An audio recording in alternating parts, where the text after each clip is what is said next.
Hello second year, देखो next है आपके पास एक्सरसाइज 5.1 का फर्स्ट क्वेश्चन है। इसने कहा a uniform rod has the lower end fixed to is hinge and its end attach to the string. यानी इसका जो लोअर एंड है वो तो फिक्स्ड है, ठीक है। फॉर एग्जाम्पल एक ए है और इसका जो अपर एंड है ना वो किसी स्ट्रिंग से यानी कुछ इस तरह से लटका रखा है। किससे?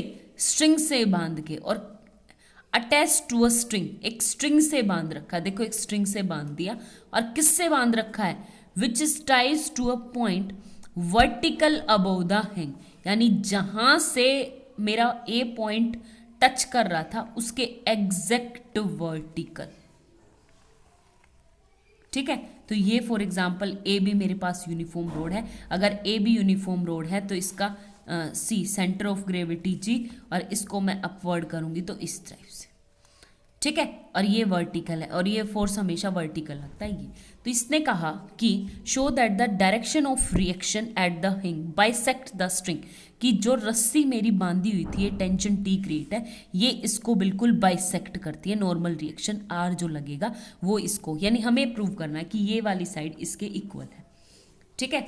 ये वाली इसके इक्वल प्रूव करनी। ये वाली दे रखी है यूनिफॉर्म रोड जी के अकॉर्डिंग, जो ये वेट है वो डब्लू नीचे की तरफ। आगे बात समझ में। तो मुझे इसमें कुछ भी नहीं प्रूव करना। अगर ए बी आपकी कोई भी यूनिफॉर्म रोड है तो ए जी इक्वल टू जी भी, ठीक है। और मेरे पास जो डब्लू वेट लगता है वो हमेशा क्या लगता है? वर्टिकल लगता है। और ये वाला भी क्या है? वर्टिकल। तो इसके अकॉर्डिंग अगर मैं इसका नाम दूँ सी, तो आपका क्या हो जाएगा? A C is parallel to, A C is parallel to, इसको नाम दे दो एल जी पी, ठीक है। तो ये A C is parallel to P G, ठीक है। जैसे ही पैरेलल होगी, आपको 9th क्लास की एक थ्योरम याद होगी, मिड पॉइंट थ्योरम, कि अगर इसके पैरेलल ये वाली लाइन है ए बी सी के पैरेलल एल एम लाइन है, और अगर ये इसको बाइसेक्ट करती है तो सामने वाला भी ऑटोमेटिकली बाइसेक्ट, तो वही मिड पॉइंट थ्योरम लगानी है बस। और आपको प्रूफ भी नहीं देना, हैंस प्रूफ, यही प्रूव करना था फर्स्ट वाले क्वेश्चन में, ठीक है।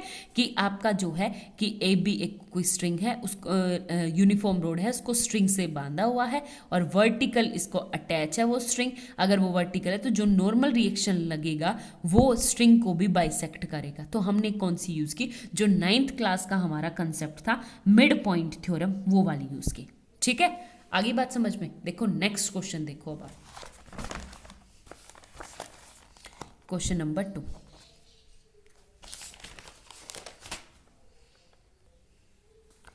देखो इसने क्या कह रखा है कि मेरे पास एक हैवी यूनिफॉर्म रोड है और वो क्या कर रखी है?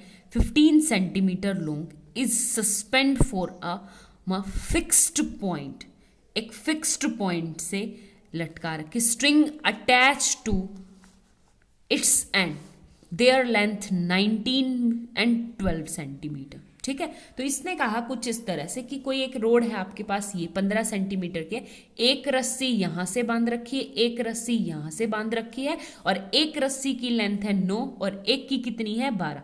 तो सीधी सी बात आपके पास क्या है कि ये है कि दोनों लेंथ क्या है? इक्वल नहीं है। और अगर इक्वल नहीं है तो जो 12 सेंटीमीटर वाली होगी वो साइड लंबी होगी, और जो 9 सेंटीमीटर, देखो फॉर एग्जाम्पल ये है, एक पॉइंट है ये, अगर 9 सेंटीमीटर ये है मेरे पास और 12 ये है, तो ऑफकोर्स रोड ये होगी, ठीक है। आगे बात समझ में। तो ये है आपके पास टोटल 15। तो मैं इसका नाम दूं ए बी और इसको दे दूं O। आगे बात समझ में। तो अब एक चीज देखो, आपके पास क्या है कि वही सेंटर ऑफ ग्रेविटी लगेगी। सेंटर ऑफ ग्रेविटी किससे? जी से, हमेशा वर्टिकल लगती है। थोड़ा सा फिगर ध्यान से, यानी इसको बाइसेक्ट करेगी, यूनिफॉर्म रोड है तो ये ए जी। आगे बात समझ में। तो अब एक और चीज देखो, यहां से अगर ए बी कितना है? 15, और 15 का 15 का स्क्वायर कितना होता है? 225, ठीक है। और मेरे पास 12 का कितना होता है? 144, और 9 का 81। तो इन दोनों को ऐड करना है, इन दोनों को ऐड करूंगी तो 5, 12 और एक 2, 225। तो यहां से क्या आ गया? मतलब 15 का स्क्वायर इक्वल हो गया किसके?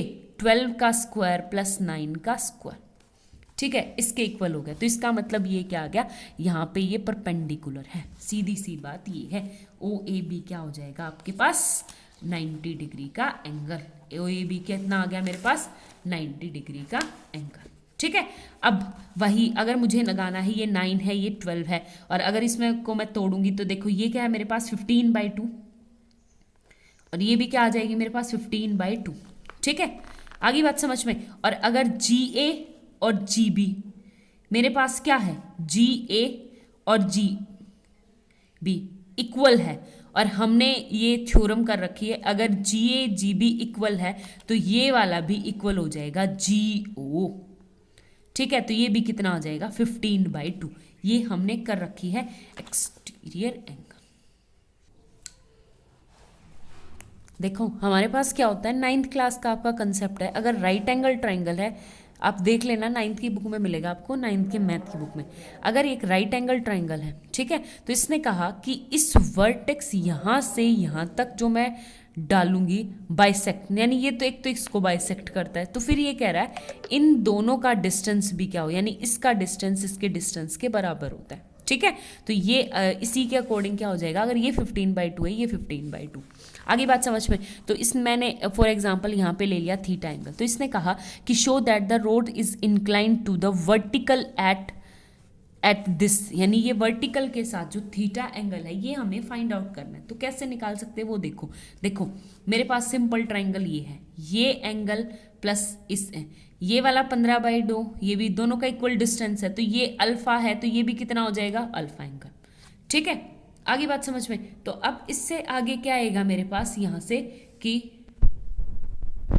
यहाँ से क्या आएगा मेरे पास कि ये एंगल इक्वल होंगे, क्योंकि दोनों की साइड्स क्या है इक्वल है। एक तो ये, दूसरी बात इन दोनों का सम किसके इक्वल हो जाएगा थीटा के।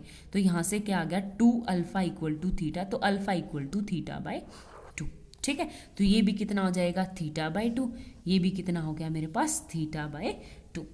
ठीक है, तो अब मेरे पास एग्जैक्ट एंगल क्या होता है मेरे पास साइन थीटा इक्वल टू, तो मैं साइन 2 थीटा का फॉर्मूला लगा दूँ तो क्या होता है मेरे पास 2 साइन थीटा/2 इंटू कोस थीटा/2। ठीक है, आगे बात समझ में। तो अब देखो यहाँ से ये ट्राइंगल है, ये ट्राइंगल देखो, ये ट्राइंगल, ये 90, ये एंगल थीटा/2, तो ये क्या हो जाएगा मेरे पास, ये हाइपोटेन्यूज। ठीक है, और जो थीटा के अकॉर्डिंग लूंगी तो ये क्या है आपके पास बेस, और ये है आपके पास परपेंडिकुलर। ठीक है, तो मेरे पास क्या आएगा साइन थीटा/2, तो साइन थीटा/2 हो जाएगा बेस अपॉन साइन थीटा/2 हो जाएगा परपेंडिकुलर अपॉन हाइपोटेन्यूज। तो परपेंडिकुलर क्या हो जाएगा ये वाली साइड, यानी 15/2। ठीक है, आगे भाई ये वाली साइड, तो ये वाली साइड कितनी दे रखी है मुझे, बिल्कुल सामने वाली 9, तो साइन की वैल्यू आ गई 2 × 9/15। कोस मतलब बेस, तो ये आ जाएगा 12/15। ठीक है, इसको सिंप्लीफाई कर देंगे तो ये क्या आएगा, यानी साइन थीटा इक्वल टू क्या आ जाएगा मेरे पास, उससे काटोगे कट तो 3 से रहा है, 3 3 जा 9, 3 5 जा। ठीक है, और ये भी किससे कर रहा है 3 3 4 जा 12, 3 5 जा, तो ऊपर क्या आ जाएगा 4 3 जा 12, 12 3 जा 20, 12 2 जा 24 अपॉन में 25। तो theta equal to sine inverse 24/25 hence proved. ठीक है, यही हमें फाइंड आउट करना था। आगे बात समझ में। नेक्स्ट क्वेश्चन देखते हैं। देखो हमारे पास क्वेश्चन नंबर 3 क्या है, क्वेश्चन नंबर 3 इसने कहा a heavy uniform rod of mass 7 kg and length is 5 metre, कि एक रोड है हमारे पास जिसका कितना है, वेट तो है 7 किलो एंड लेंथ है 5 metres from a fixed point by the intention ring faster if their length, वही फिर से कंसेप्ट की एक कोई भी लेंथ है ये ए बी रोड। ठीक है, तो एक साइड तो है उसकी वही 3 मीटर और एक है 4 मीटर। ठीक है, और ये है टोटल 5, ये टोटल, तो ये फॉर एग्जांपल 4 मान लो या इसको 3 मान लो, किसी को भी मान लो ऊपर नीचे। तो देखो यहाँ से 3 का स्क्वायर प्लस 4 का स्क्वायर प्लस 5 का स्क्वायर, तो ये क्या आ जाएगा, वैसे 4 की साइड बड़ी होगी, ये होगा 3। ठीक है, तो ये परपेंडिकुलर होगा। आगे बात समझ में। एक तो ये, दूसरी बात टोटल डिस्टेंस 5 का है, टोटल डिस्टेंस 5 का है, तो हम कैसे कर सकते हैं, ये वाला एंगल है मेरे पास ए और ये वाला एंगल है मेरे पास बी। ठीक है, तो अब आपको सिंपल सॉल्व करना है साइन थीटा वाला फॉर्मूला। कैसे निकालेंगे, देखो इसने कहा कि fixed point by the intense string, अगर स्ट्रिंग से है ये तो T1 और ये क्या हो जाएगा T2, और इसके अकॉर्डिंग वेट मेरा नीचे लग रहा है कौन सा, डब्लू वेट कितना दे रखा है kg, और ये हैवी, इनको 2 इक्वल हिस्सों में तोड़ता है यानी G इक्वल टू जी भी, तो ये आ जाएगा 5/2 और 5/2। ठीक है, उसने कहा कि find the tension of the string, तो हमें क्या निकालनी है, टेंशन निकालनी है। तो एक बात बताओ, T1, तो इस ट्रायंगल में अगर मैं बात करूंगी तो इस ट्रायंगल में क्या आ जाएगी मेरे पास, यहाँ से साइन फॉर्मूला याद है आपको, या टेंशन वो जो फॉर्मूला हमने निकाला था इसके अपोजिट ये, तो देखो ये T1, तो ये आ जाएगा T1 upon sine B equal to T2 upon sine A equal to, ये क्या है मेरे पास, वेट इसके अकॉर्डिंग 7 kg, और 7 kg अपॉन में क्या आ जाएगा आपके पास साइन 90, और साइन 90 कितना होता है 1। याद है आपको ये कौन सी थ्योरम थी हमारी, लेमी थ्योरम थी जो हमने की थी, लेमी थ्योरम। ठीक है, ये क्या होगी मेरे पास, लेमी थ्योरम। तो देखो साइन बी की मुझे अगर वैल्यू निकालनी है तो देखो ये है T1 अपॉन साइन बी, तो ये T1 इक्वल टू फर्स्ट को लूंगी तो 7 इंटू साइन बी, और यहाँ से T2 को लूंगी तो एक हो जाएगा 7 इंटू साइन ए, और साइन 90 क्योंकि होता है 1, तो आपके पास देखो साइन बी का मतलब होता है ये वाला एंगल, तो ये बेस, तो ये क्या आ जाएगा आपके पास परपेंडिकुलर, तो 4/5 मल्टीप्लाई 7, और अगर साइन ए लूंगी तो इसके अकॉर्डिंग परपेंडिकुलर क्या है आपके पास 3, तो ये आ जाएगा 7 मल्टीप्लाई 3/5। ठीक है, हेंस फाइंड आउट, यही हमारी रिक्वायर्ड आंसर है। आगे बात समझ में, हेंस प्रूफ।